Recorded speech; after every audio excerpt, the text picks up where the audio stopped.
Bismillahirrahmanirrahim. Assalamualaikum warahmatullahi taala wabarakatuh. Bersama dengan saya sekali lagi Ustazah Zeki. Okey. Hari ini kita akan belajar dalam bab ulum, iaitu dalam bidang ibadah, tajuk solat yang sempurna. Kita akan ulang kaji bermula daripada muka surat 86 sehingga 89. Baiklah. Cuba kita baca dulu muka surat 86 dan 87 ni. Okey. Kita mulakan dengan membaca yang ni. Okey. Nabil solat berjamaah bersama-sama dengan rakan yang diimamkan oleh Ustaz Hakim. Ketika rakaat yang kedua, Nabil telah meninggalkan saf. Apakah yang terjadi? Okey, jom kita lihat cerita ni. Okey, ada seorang murid ni yang bernama Nabil. Dia tengah solat. Tiba-tiba sesuatu yang berlaku pada Nabil ni lah. Mungkin dia terkucil ke, terkeluar angin ke, atau apa-apalah yang menyebabkan dia terpaksa meninggalkan saf ketika dia sedang solat berjamaah beramai-ramai di surau sekolahnya. So Ustaz pun bertanya. Okey. Okey, masa ni dia sudah solat. Ustaz pun tanya. Okey, cuba tengok yang ni. Mengapa? Okey, tengok yang nombor 1 ni. Mengapa kamu tidak penuhkan ruang kosong itu, Luqman? Ustaz bertanya. Okey, dekat nombor 2 ni, ada salah seorang budak yang bernama Luqman pun jawab. Nanti solat saya batal lah Ustaz kalau saya bergerak. Okey, betul ke batal murid-murid? Okey, Ustaz pun jawab. Tidak batal. Sekiranya kamu tidak bergerak 3 kali berturut-turut, maka tak batal lah solat tu. Okey? Contohnya, kamu menggerakkan badan kamu, anggota badan kamu, 3 kali atau 4 kali, lebih daripada 3 kali, barulah solat kamu tu batal. Jadi sekadar nak memenuhkan saf yang kosong tu, sebab Nabil tadi dia keluar daripada saf tu, jadi tu tak akan menjadikan solat tu batal. Okey. So Ustaz kata, mari Ustaz nak tunjukkan. Dia beritahu dekat Luqman. Okey. Ustaz pun beritahu. Okey, Ustaz beritahu, kamu perlu melangkah ke kanan selangkah atau 2 langkah sahaja, kemudian berhenti sebentar. Okey, andalah kata ruang tu luas, antara dia, Luqman dengan rakan dia yang sebelah dia tu, ruang tu terlampau luas sangat. Jadi dia perlu melangkah. Dia langkahkan kaki dia. Dia gerakkan kaki dia ke kanan untuk menjadikan saf dia tu rapat. Okey. Dan begitu juga dengan orang yang selepasnya. Andalah kata kalau kena 2 langkah, dia kena buat 2 langkah. Kalau dia boleh buat selangkah, dia selangkah je. Okey. Andalah kata jauh, jadi dia kena buat 2 kali, kemudian dia berhenti. Okey. Sekarang ni murid-murid faham tak apa yang Ustazah dah terangkan? Okey. Seterusnya kita tengok pula muka surat yang seterusnya. Okey, sekarang murid boleh rujuk muka surat 88 dan 89 pula. Okey. Perkara yang membatalkan solat. Apa yang menjadikan solat kita terbatal? Okey, cuba tengok dalam petak biru tu. Okey, dia nyatakan kat situ, berulang-ulang menggerakkan anggota dengan sengaja 3 kali berturut-turut atau lebih. Anggota badan dia digerakkan dengan sengaja. Okey, macam tadi dia nak merapatkan soft dia. Yang kosong tu itu tidak sengaja. Okey. Jadi dia buat tu atas sebab nak merapatkan soft. Memang sengaja lah. Salah-salah. Dia buat dengan sengaja tetapi bukan 3 kali berturut-turut. Sebab tu ustaz tu cakap tadi, kalau dia langkahkan kaki dia, selepas 2 kali tu dia kena berhenti. Dia tak boleh buat terus bergoyang-goyang-goyang sampai 4 kali, 3 kali tu berturut-turut. Itu memang dah batal. Jadi andailah kata kawasan tu luas, dia kena buat 2 kali, dia akan berhenti. Kemudian dia gerakkan sekali lagi ke ataupun 2 kali lagi ke, dia berhenti. Okey, lepas dah rapat tu baru dia diam. Teruskan solat dia. Okey, yang kedua. Anggota-anggota yang besar sahaja yang menjadikan solat terbatal dengan sengaja, seperti kepala, badan, tangan dan kaki. Okey. Hanya anggota seperti ini sahaja yang besar pada tubuh kita sahaja. Jadi, kalaulah mata kamu tiba-tiba macam masuk abuk ke masa tengah solat, betul klip mata lebih daripada 3 kali, tak apa. Hanya anggota yang besar sahaja macam kepala, badan, tangan, kaki, itu baru akan terbatas solat kalau dia bergerak 3 kali berturut-turut ataupun lebih. Okey? Kalau macam tiba-tiba hidung gatal, kamu pun gerak-gerakkan hidung, itu tak apa. Klik-klikkan mata, itu tak apa. Tak ada masalah. Yang tu tak akan membatalkan solat. Okey, kita tengok perkara yang membatalkan solat. Yang pertama, berkata-kata dengan sengaja. Contohnya kamu tengah solat, bercakap. Sengaja bercakap. Jadi bila sengaja bercakap, itu akan menyebabkan solat terbatal. Boleh kamu berborak pula dengan rakan sebelah kamu tu masa tengah solat. Tu tak boleh. Okey? Yang kedua, meninggalkan rukun. Okey, kita ada rukun dalam solat. Andailah kata, okey, tengah solat, tengah berdiri, okey, berdiri tegak, kemudian tidak rukuk, terus je sujud. Contoh, okey, rukuk itu adalah salah satu daripada rukun dalam solat.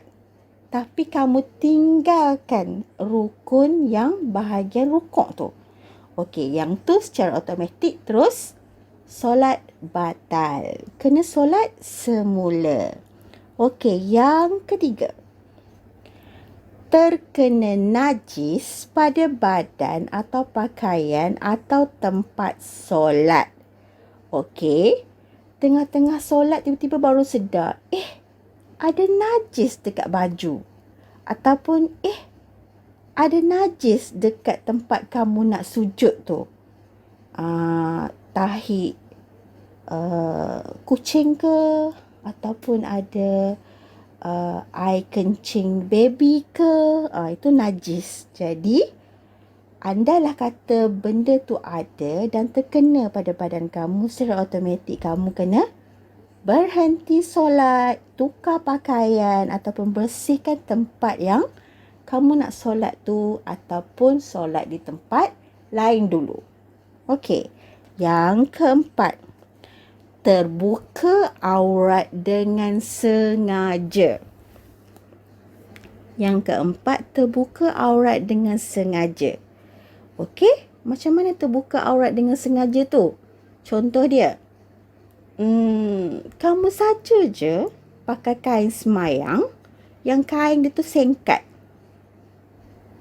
Nampak kaki dengan alasan takut terpijak kain nanti jatuh masa tengah solat. Itu sengaja. No, tak boleh. Kamu perempuan. Kalau lelaki tak apa. Okey, perempuan tak boleh. Ataupun tengah solat, tiba-tiba kain terselak ataupun kain terjatuh. Longgar kain. Jadi kalau nampak kain tu jatuh, cepat-cepat terikkan dia. Tapi dengan syarat jangan bergerak anggota badan lebih daripada 3 kali berturut-turut. Terus terik je kain naik ke atas. Pegang kain tu. Okey, tak apa. Tapi kalau kain tu jatuh, kamu biar je. Biarlah tengah solat kan. Tapi aurat nampak. Tu tak boleh. Maka solat tu akan terbatal. Okey. Seterusnya, kita tengok. Nombor 5. Makan atau minum. Boleh ke makan atau minum masa tengah solat? No, tak boleh. Makan tak boleh. Minum tak boleh. Okey? Kalau tiba-tiba tengah solat, ada gula-gula dalam mulut dan kamu lupa nak buangkan. Masa tengah syok solat, kamu pun tiba-tiba rasa, ada gula-gula lah dalam mulut, awak pun telan. Boleh ke? Oh, tak boleh. Yang dah sedia ada dalam mulut kamu tak apa. Contohnya macam air liur ke apa ke, tak apa. Tapi kalau dengan sengaja ataupun ada makanan yang tersisa dalam mulut awak dan awak pun telan, ataupun tiba-tiba awak masa tengah sujud tu, awak pun capai air dekat tepi, minum dulu, lepas tu baru sujud. Tak boleh. Okey? Makan, minum tak boleh masa tengah solat. Yang keenam, ketawa sehingga terkeluar suara. Masa tengah solat, tiba-tiba kamu rasa ada sesuatu yang lucu. Rasa nak tergelak, rasa nak ketawa. Tapi kalau ketawa, kamu kontrol. Contohnya just senyum aja. Ataupun ketawa tu macam tu je, tak keluar suara, tak apa. Tapi kalau kamu keluarkan suara, contohnya ha ha ha ha, ki ki ki ki, no. Secara automatik kamu kena berhenti solat dan solat semula. Okey, yang ketujuh. Hilang ingatan kerana gila atau pitam. Tengah-tengah solat, tiba-tiba awak tak ingat. Atau tiba-tiba awak jadi sewel. Atau tiba-tiba awak hilang ingatan. Bermakna solat terbatal. Atau tiba-tiba awak pengsan. Berdebuk tengah solat. So, solat tu tak habis lagi. Jadi solat tu terbatal. Yang ke-8. Berpaling dada dari arah kiblat. Okey. Contoh dia, awak tengah solat. Kemudian awak terdengar ada kereta aksiden. Awak pun terus pusingkan badan awak nak tengok apa yang berlaku dekat belakang awak. Awak dengar bunyi kereta aksiden. Boleh ke? No, tak boleh. Sebab awak punya dada, badan awak tu, yang bahagian depan tu, dada tu haruslah wajib kena menghadap ke kiblat. Kalau awak palingkan dada awak tu pusing ke belakang ke kanan ke kiri ke, bermakna itu sudah menjadikan solat awak terbatal. Jadi apa-apa hal, kena kekal, maintain. Dada tu kena menghadap ke kiblat. Tak boleh tengok ke lain. Okay, next. Yang ke-9.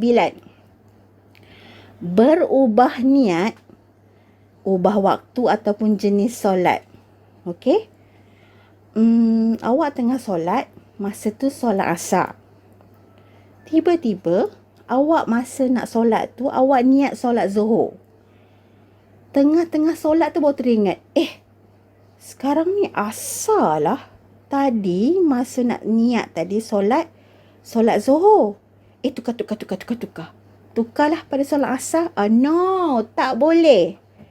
Kalau tengah solat dan masa awal tadi awak niat solat yang salah, awak tak boleh tukar tengah-tengah solat tu.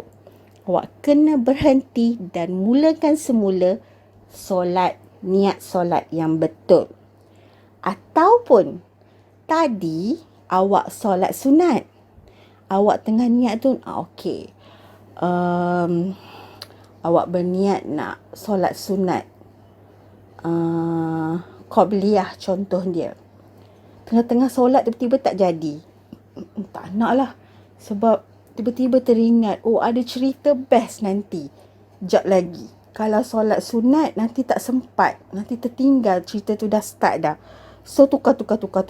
Masa tengah solat tu terus tukar. Yang sunat tu jadi solat fardu. No, tak boleh. Okey, salah. Yang tu secara automatik solat awak terbatal. Okey, tak boleh tiba-tiba tengah solat nak tukar. Waktu Zuhur jadi asar, solat sunat jadi solat wajib. No, tak boleh. Salah. Okey, yang ke-10. Berhadas, sama ada hadas kecil ataupun hadas besar. Okey, hadas kecil contoh dia terkeluar angin. Terkentut kan, ataupun awak sedang haid tiba-tiba, tengah solat tiba-tiba awak terjadinya berlakunya hadas tu, secara automatik memang awak kena berhenti dan solat tu sebenarnya dah batal, tak boleh diteruskan. Dan last sekali, murtad. Okey, murtad ni adalah orang yang keluar daripada agama Islam. Okey, kamu tidak lagi merupakan seorang Muslim. Jadi kalau bukan Muslim, kamu semayang, automatik lah. Memang tak sah lah solat tu. Batal lah solat tu, tak jadi apa-apa. Hanya perbuatan yang biasa je, tak ada apa-apa.